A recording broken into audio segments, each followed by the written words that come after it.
अस्सलाम वालेकुम। पिछली क्लास में हमने एपी के तीसरा सवाल और चौथा हलशुदा मिसाल हल की थी। आज हम लोग क्या करेंगे, पांचवें मिसाल को हल करेंगे। तो यहाँ पर सवाल है, एपी मालूम कीजिए जिसका तीसरा रुकन 5 है और सातवां रुकन 9 है।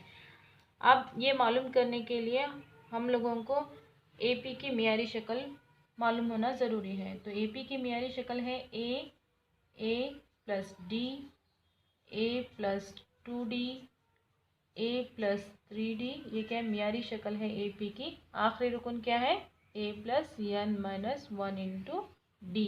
ये क्या है, एपी की मियारी शक्ल है। तो यहाँ पर बताया जा रहा है कि जिसका तीसरा रुकन बोले तो ये a1, ये a2, ये a3। तीसरा रुकन क्या है, 5 है। तो a3 is equals to a plus 2d। कितना है, ये 5 है। तो यहाँ पर a3 की जगह में 5 लिखेंगे। a5 is equals to a plus 2d। ये क्या है, इसे इक्वेशन नंबर 1 कंसिडर करेंगे। और क्या बताया जा रहा है कि सातवां रुकन 9 है। इस तरह से a3, a4, a5 लिखेंगे तो हमारे पास सातवां रुकन आएगा a7 is equals to a plus 6d। हर एक में से एक कम होगा, तीसरा रुकन में से एक कम होगा, यहाँ पर 2d आएगा। इसी तरह सातवें रुकन में से एक कम होगा, यहाँ पर होगा 6d। तो a7 हमारे पास दिया गया है 9 है। तो 9 बराबर a जमा 6d। ये हमारे पास इक्वेशन नंबर 2 है। यहाँ पर हमें ख़ती मसावतों के तरीके का इस्तेमाल करते हुए इसे हल करेंगे। तो यहाँ पर मैं इसे इस सूरत में लिखूँगी, a plus 2d is equals to 5 और ये होगा a plus 6d is equals to 9। तो हल करने के लिए अलामतें चेंज होंगी, plus minus get cancel, minus 6d और प्लस 2d होगा minus 4d is equals to minus 9 plus 5 होगा minus 4। Minus sign get cancel, d is equals to 4/4 that is equals to 1।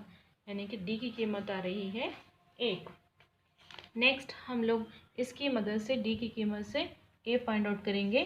a is equals to a plus 2d is equals to 5। a की कीमत मालूम करना है, a प्लस 2 into 1, D की कीमत जो हमने फाइंड आउट की है वो लिखा है, इज इक्वल्स टू 5। तो a प्लस 2 into 1 is 2 is equals to 5। a is equals to 5 minus 2, a is equals to 3।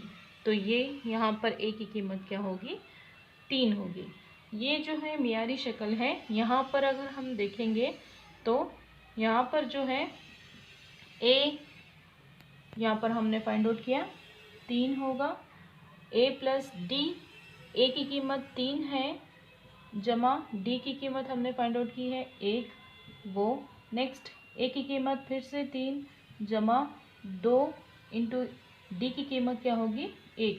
फिर a की कीमत 3 जमा 3 इंटू डी की कीमत 1। ये क्या है, हमारे एपी मालूम कीजिए जबकि सवाल पूछा गया है हमें। तो ये 3 जमा 1 कितना होगा 4, कॉमा 3 जमा 2 1 2, 3 में 2 मिलाएंगे तो 5। नेक्स्ट 3 3 1 3, 3 में 3 मिलाएंगे तो 6।